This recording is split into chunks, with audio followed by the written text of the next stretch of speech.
Hi everybody, it's Lori here to talk about my Summerween books. I am totally behind. I have failed Summerween, but I have a really good reason, so let's talk about it.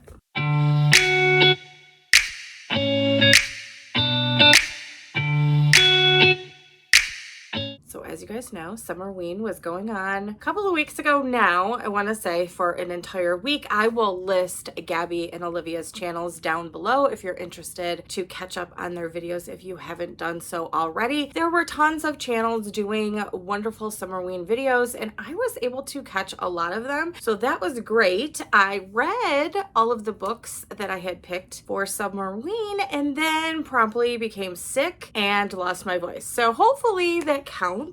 It's a good enough reason for me to be behind on this video. I apologize, but I wanted to get this video up because I had some really great reads. And I didn't want this opportunity to go to waste. I wanted to talk to you guys about these books. And there's one in particular that I really need to sing the praises of. So I thought I'm going to go ahead and do this video. My voice is still a little bit scratchy, so we're gonna try to get through this. I had a cough, it was a whole thing. So one Z-Pack and a new inhaler and decongestant later, here we are. I do have some notes. I wanted to make sure that I didn't miss anything since it was a couple of weeks since I read them. So let's talk about what the prompts were. We had read a thriller, read a book at night or in the dark, read a book set in the fall, read a book with orange or black or both on the cover, and read a manga, graphic novel, or short story collection. So there were 5 prompts. I picked 5 books, so each of the books fulfills at least one of the prompts. Some of them, fulfill more than one, but I thought it would be fun to read 5. This was the first time that I've ever read a manga, so I appreciated the nudge in that direction. See if I want to pick up any more in the future. You'll just have to wait and find out. So I had a couple of arcs that I really needed to get through that fit the prompts, and I thought this would be perfect. One I was really chomping at the bit to read, so I just kind of was like, yeah, we're gonna do that for Summerween. And another one that fit the prompt so perfectly, I was like, it's meant to be, I have to do it. So let's talk about that one first. This one fits the prompt of set in the fall, and actually it's set right at Halloween. It is Murder at the Pumpkin Pageant by Darci Hannah, and again, it was an arc. I'll put a picture on the screen so you know what the cover looks like. This was number 4 in the Beacon Bake Shop mystery series. It's a cozy mystery, if you can't tell by the cover or the title. I have not read any of the other books in this series, but I thought it sounded fun and loved the cover. It's set in Michigan, and so I am a native Michigander. I live here in Michigan, have my entire life, so I thought that would be absolutely perfect. I was drawn in by the cute picture and the title and thought this would be absolutely perfect for Summerween. So we have Lindsay here, who is the owner of a retired lighthouse. So you can buy lighthouses sometimes and live in them, refurbish them. So that is what she did, and she turned it into a bake shop, which was interesting. I still can't picture how that would work, but in any event, she started a bakehouse in this lighthouse. She lives above it on the 2nd floor, and it is about her in this small town struggling to make it with her baked goods and solving mysteries and all of those things. She has her best friend Kennedy, who is a social media influencer, and the two of them get into all kinds of trouble. So in this particular mystery, we have Lindsay, who is struggling in general with several things that are going on. There are some pranks that are happening to her lighthouse, her business, and she thinks that it's happening from some of the high school kids in the area because there is a legend or rumor of such that her lighthouse is haunted. So she thinks that they're trying to get an see this ghost maybe, or get into the lighthouse to investigate on their own. Add that to her business that she's trying to keep afloat, and her wonderful friend Kennedy decides, without asking her permission or even talking to her about it, decides that now's a really good time to reach out to this paranormal investigator show that's on TLC or something like that, and have them come and film at the lighthouse on Halloween night. And it's just like an afterthought, like, oh, by the way, Linz, they call each other these really goofy nicknames all the time, which got on my nerves. But so she was like, by the way, Linz, we have this paranormal investigator crew that's going to be showing up any second now to film in your home and your business. So hope you're excited. Bye. So that was a little like, what? I would have throttled her. So we have that going on. There's some pranks, and then a teacher winds up dead. So Lindsay, of course, is like, oh my gosh, this is on my property. Am I even going to be able to open up my business? Am I going to be suspected? Who could have done this? And so she dives right in, starts to investigate, and hijinks ensue. Unfortunately for me, this one fell very flat. I just really didn't like the characters. I didn't find Lindsay or Kennedy to be very fleshed out, believable characters. They seemed, they just didn't seem very real, and that they could jump off the page, or that I could go visit them, go see this town and see the lighthouse and eat the bakery goodies that Lindsay sells. Sometimes in books, a lot of times in books, I feel like I could actually go to the town and the people would actually live there. And I know that's ridiculous, but they come so alive at the hands of the author. And I just didn't feel that in this case. I also found the terms of endearment to be very off-putting. So it felt like every other sentence or every third sentence where it was hun, honey, sweetie, sweetheart, whatever you could come up with and you could think of a term of endearment, it was in there. So I couldn't unsee this in the book, and it just pulled me out of the story too much. Didn't like the silly nicknames, Linz and Ken. It was a little off-putting. And then there was one point in the book, I almost threw my phone across the room actually, where I was reading it, where the character says in there, one of the characters says that, don't you know this is Michigan? Everybody in Michigan has a gun in their bedside drawer table. And I was like, wait, what? No, we don't. So I'm going to put this out there right now. Not everybody in Michigan has guns in general. So that was a little off-putting. I was like, what are we trying to say with this book? Anyway, that threw me off of the story. So I'm going to give this a 2-star. Unfortunately, this just did not hit any of the marks for me. But if you enjoy this series, you're probably going to enjoy it. Just too many things that pulled me out of the story for my enjoyment. And so unfortunately, that was the worst book of the week. So things are just going to go up from here. The next book we're going to talk about is My Best Friend's Exorcism by Grady Hendrix. This definitely also took place in the fall, but there were some moments in the fall. But we're going to talk about this as a book that I read in the dark or at night. I read a lot at night, so any of them really could have fit this prompt. But we're going to go with this one. This is my second, I want to say, Grady Hendrix, and won't be my last. I picked this up. I love this cover, so it just screams 80s vibes. I guess this is a VHS cover right here. I was a kid and teenager in the 80s. It was interesting because the main characters in here were almost exactly a year older than I am. So back in the time that this was, set in the setting, they would have been a year older than me in the time frame. So I related to so much of this book. I did look up the Spotify playlist. There is a Spotify playlist, and I did play it while I was reading. It didn't fit up exactly because of, the way that I was reading versus the songs and that type of thing, but it was really fun to revisit some of those songs. I listened to a lot of 80s music anyway. Some of the songs I haven't heard in quite a long time, so it was kind of fun to walk down memory lane with this book. Some of the reference is in it. It's definitely like an 80s fest. I loved it. And the whole satanic panic thing of the 80s was just so funny to think about all of that and the things that, we were taught as kids. And I went to a religious evangelical school. Yikes. And you can only imagine some of the things that were discussed there. Or maybe you can't. It's probably better for you. But in any event, this book, we had Abby and Gretchen, two best friends. They have been best friends since, I think it said 5th grade. They do everything together in their friend group. All of a sudden, after an event with a group of, I think it's 4 girls, being just girls and daring each other to do different things, Gretchen goes missing for a time. And when she comes back, she is not the same. It's all in that same, 24-hour period, but she comes back and she is not the same. And so Abby starts noticing these weird things going on with her. It just becomes increasingly awful and terrible things that are going on with Gretchen, but everybody else wants to just write it off and just say, oh, it's teen angst, or it's hormones, or she's rebelling. Any of these types of things, or, it's got to be some kind of health condition.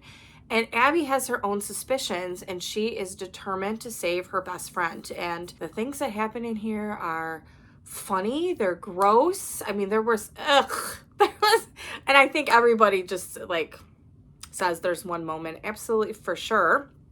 It's probably more than one moment, but one that's sticking out in my mind. And yeah, just there's just some really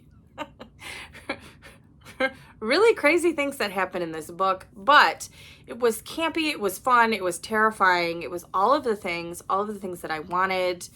I loved it. I will say I'm going to give it a 4-star just because there were a couple of things that I wish that it would have gone a little bit crazier. I'm not sure, but it was almost there for me. So I'm going to give it a 4-star. Really enjoyed it. Glad that I purchased it. I'm going to keep it in my collection. I will probably reread this at some point. I was expecting something different, so I think I went into this with different expectations, and that's always the killer for me, is to have the wrong expectations. And so I was a little disappointed.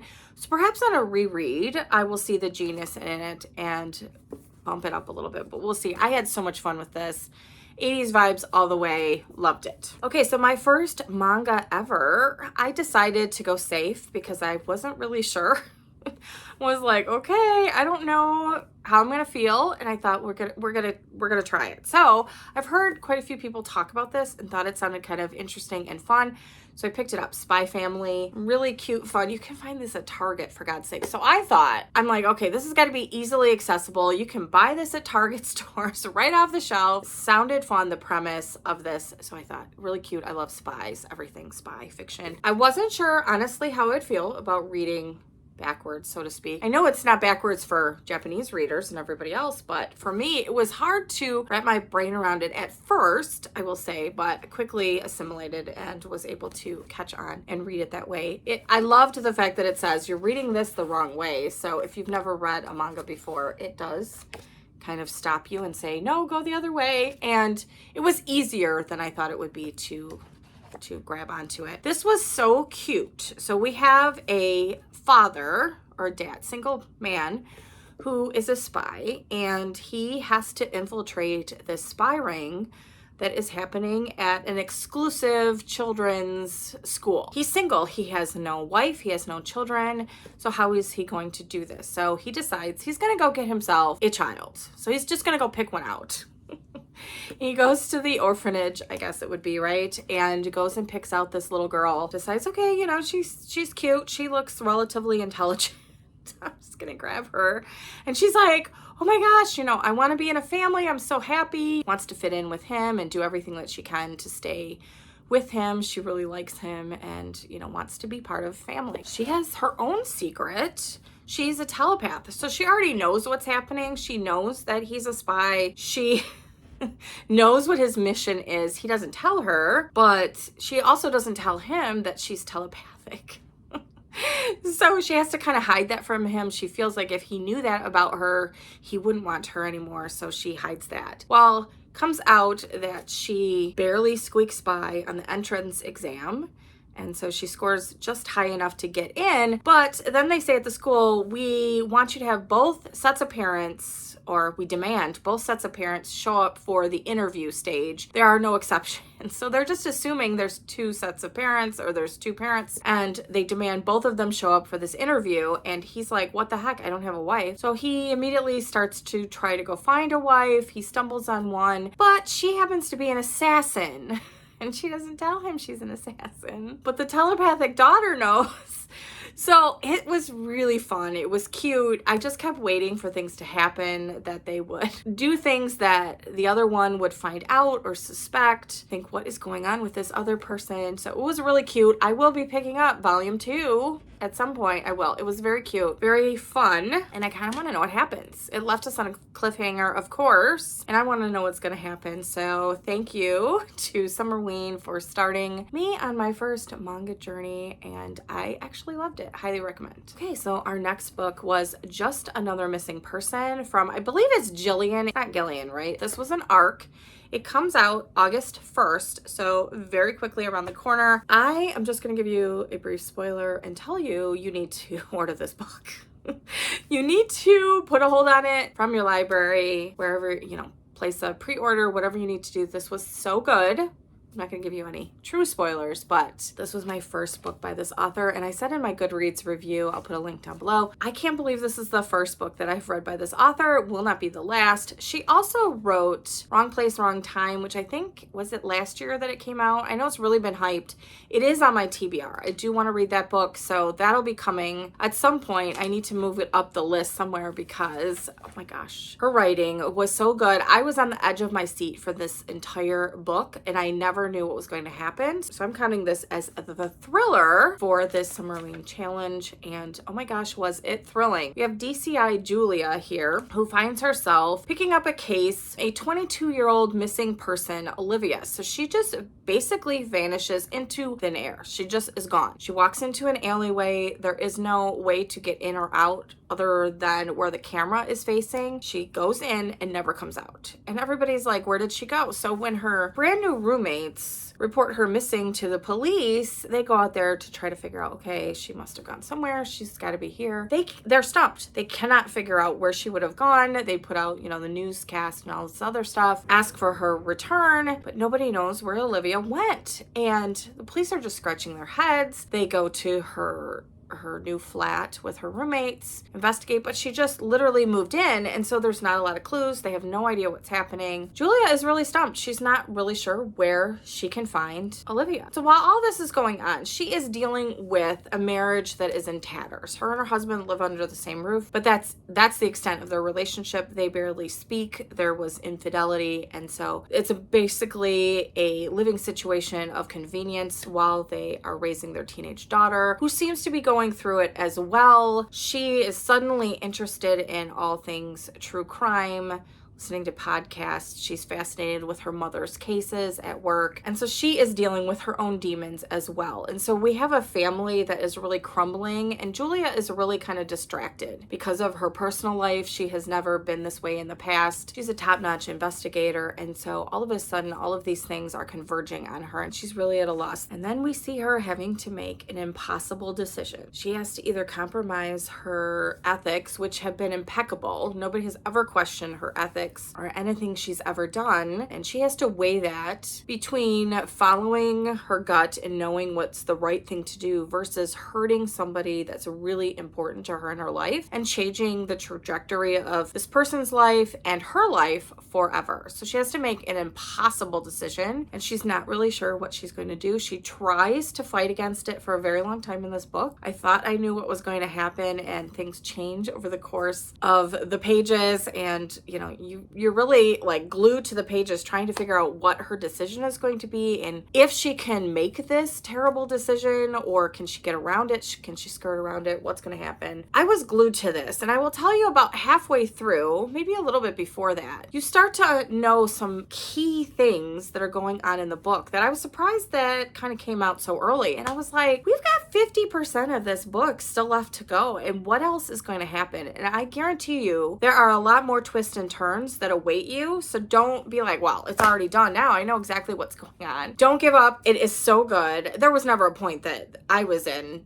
danger of putting this book down. But just in case you think you've got it all solved, I thought I had it solved early on. I was like, okay, I know exactly what's happening. I know what's going to go on. I like to try to do that and guess ahead of time. But that was only a smidgen, a very, very small part of this book. There were things at the end that slapped me upside of the head that I didn't see coming. Maybe you will. You'll have to let me know if you read the book what your thoughts are down below. Oh my gosh, this was such a wild ride. I loved it. 5-star all the way. Cannot recommend this enough. Can't wait to go check out her backlist and read Wrong Place, Wrong Time. Highly recommend. And the final book for the week was All the Sinners Bleed by S.A. Cosby. This was the book that filled the prompt of read a book with orange and black on the cover. I had to return this to my library because there's a long list of people that want to read it. I'm going to tell you right now, get on your library's list or go pick up the hard copy. It is worth it. This one's fantastic. I have never read anything by S.A. Cosby in the past. I did just pick up Blacktop Wasteland from my library in anticipation of reading it in August. I'm hopeful that nobody puts it on hold. There is also Razorblade Tears. I haven't read either one of those. I think there's probably one more book, I want to say, that he has written that I definitely am going to be picking up. But what I can tell you, in the first paragraph, I was thinking, he can write. His prose is just over the top, lyrical, and beautiful in the most wonderful way while delivering some of the toughest, grittiest, most emotionally charged themes that I've seen in a book recently. I don't know how he does it.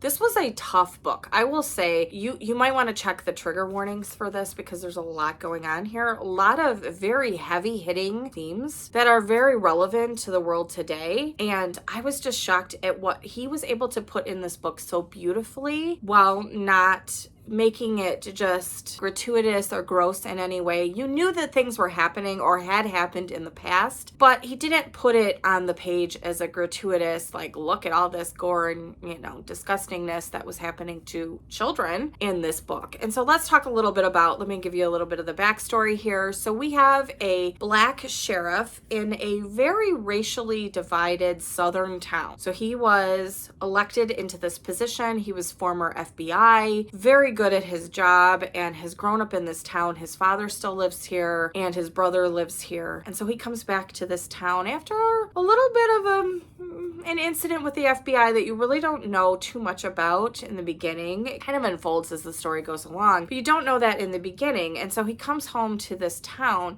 to really make a difference because he's seen what the white sheriff has done in the past, and he wants to make a difference for everyone in his town. He wants to be fair and equitable and lead this police force in this very small town. So he comes back, and I believe it's a year to the day that he was elected or became the sheriff for this small town. We have a school shooting. So we also have that. So we have racially charged issues. We have a school shooting all of a sudden, and so he gets called to the school, and he goes out there, and of course, he's just thinking, as we all would, of all the worst possible things that could be happening. Just terrible for everybody involved, everybody's worst nightmare. So he goes there, finds out that it's the son of one of his best friends that is doing the shooting. He is not in the school, he's older, and he goes back to the school and only targets one person, a seemingly beloved teacher from the school. So he shoots this teacher, and so they wait for this shooter. They're thinking, okay, they surround the building, we have to go in, we have to get him.